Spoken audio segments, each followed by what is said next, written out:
स्वयंभू शंकराचार्य हैं वो। उनको किसी विश्व विद्वत परिषद से या किसी भी धर्म संसद से उनको मान्यता नहीं है, वो स्वयंभू शंकराचार्य हैं। दंडी स्वामी की क्या परंपरा है?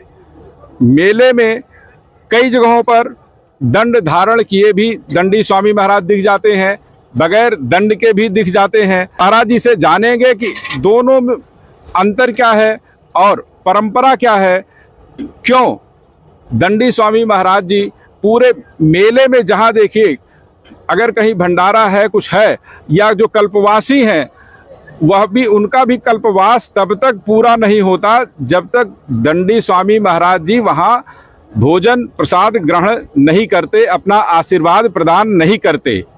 कि दंडी स्वामी की परंपरा क्या है? देखिए, भगवान आदि शंकराचार्य जी महादेव शंकर के अवतार थे, उन्होंने ये परंपरा चलाई है। उस समय क्या था, हमारे भारतवर्ष में थोड़ा बौद्ध धर्म का बोलबाला ज़्यादा हो रहा था। उसी के जो उपद्रवी थे उनको शांत करने के लिए शंकराचार्य जी ने अपने भारतवर्ष की 4 बार परिक्रमा की और 4 मठों की स्थापना की, और उसी में सन्यासियों को मतलब अपना दीक्षित कर करके दंडी सन्यासी स्थापित किए। उन्होंने 10 नाम सन्यास का मतलब ठीक है नहीं अपना संप्रदाय शुरू किया। तो उसमें 3 दंडी सन्यासी थे और 7 ना ये अखाड़ा परिषद के थे। ये सारे इसी में हैं।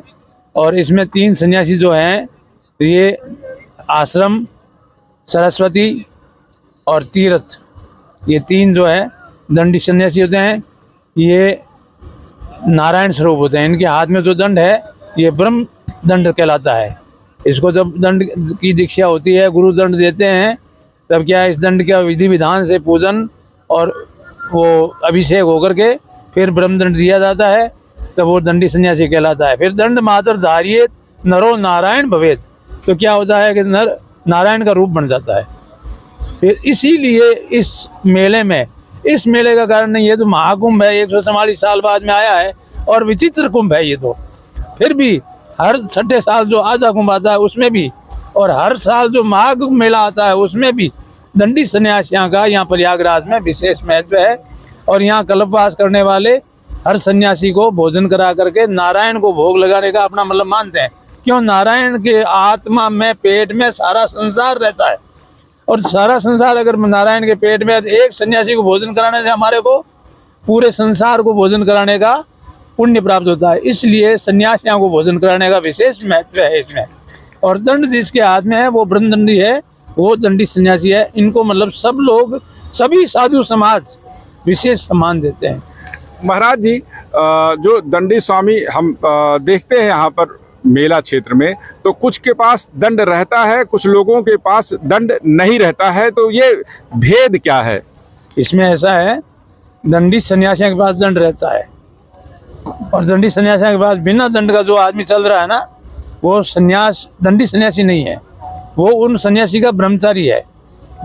सन्यास से पहले नैष्ठिक ब्रह्मचारी दीक्षा होती है, और उसमें गुरु चाहे 5 साल, 7 साल, 12 साल, 15 साल, कितने साल रखे, जब तक वो पूरा परिपक्व नहीं हो जाता है तब तक उसको दंड नहीं दिया जाता है। और दंड नहीं दिया जाता है तब तक वो ब्रह्मचारी, नैष्ठिक ब्रह्मचारी होता है। तो नैष्ठिक ब्रह्मचारी जो है बिना दंड के सन्यासियों के साथ में चलते हैं। जैसे गुरु जी है तो गुरु जी के साथ शिष्य चलता है, वो शिष्य नैष्ठिक ब्रह्मचारी होता है। बिना दंड के जो चल रहा है वो दंडी सन्यासी नहीं है, दंडिया का शिष्य है। इसलिए वो जो दंडधारी महाराज हैं, उनके जो बिना दंड वाले हैं उनके शिष्य होते हैं। हाँ, शिष्य होते हैं, तो उनके साथ साथ चलते हैं। उनके नैष्ठिक ब्रह्मचारी कहलाते हैं वो जी। उनको नैष्ठिक ब्रह्मचारी की उपाधि होती है, बिना दंड वाले नैष्ठिक ब्रह्मचारी। वो गृहस्थ छोड़ करके अपने संन्यास धर्म का पालन करना शुरू कर देते हैं, और इसीलिए उनको मतलब वो नैष्ठिक ब्रह्मचारी की दीक्षा होती है। पहले तो वो संन्यास में होते हैं। वैसे कुछ लोग ऐसे होते हैं जो बालकपन से ही अपने महात्माओं के साथ में रहते हैं, वैराग्य उत्पन्न हो जाता है, वो कहते हैं शादी नहीं करेंगे। ऐसे बाल ब्रह्मचारी भी बहुत हैं हमारे में, अगर कुछ संन्यास घर छोड़ के ही लेते हैं।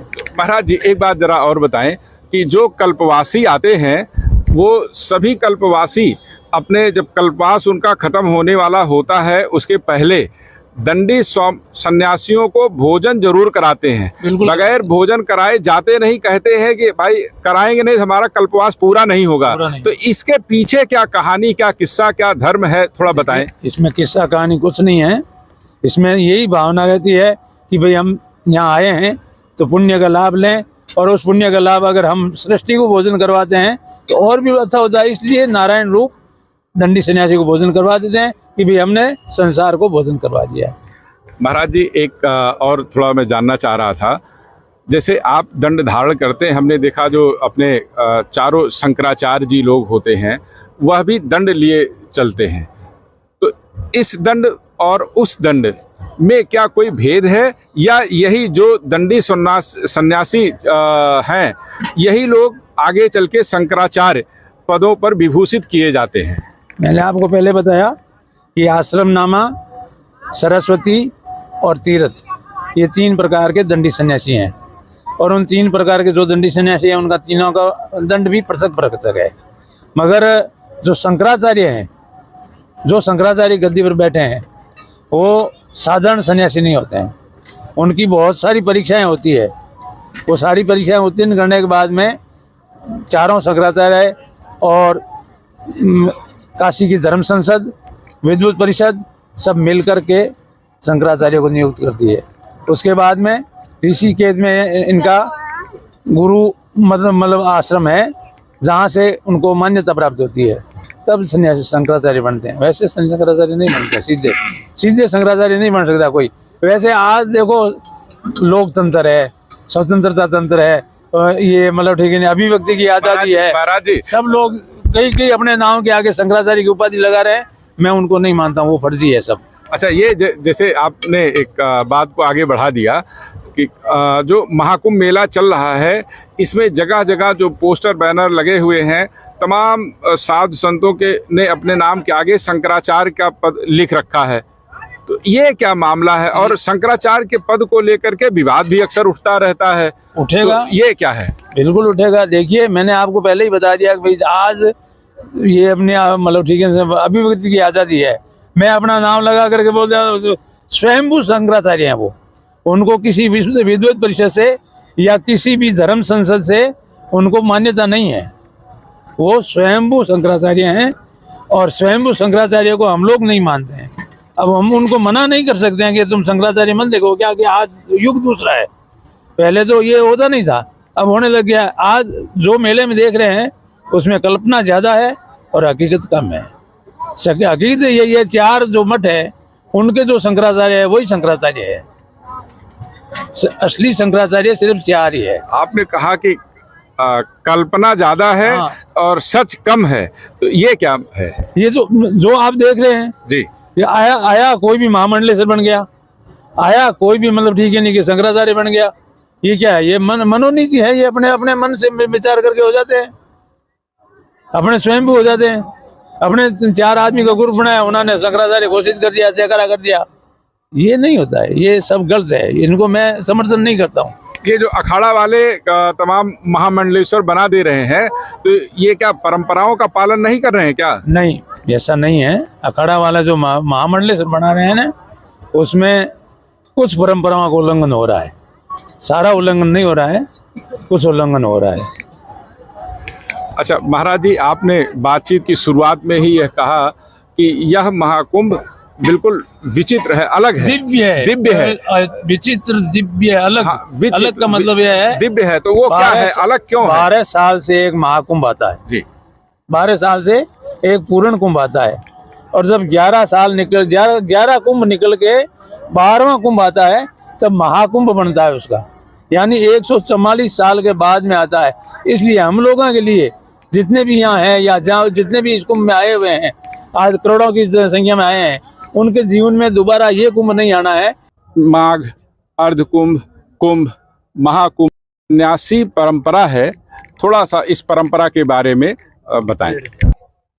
मानव जन्म के पश्चात हमारे यहाँ ऋषियों ने 4 आश्रम बनाए।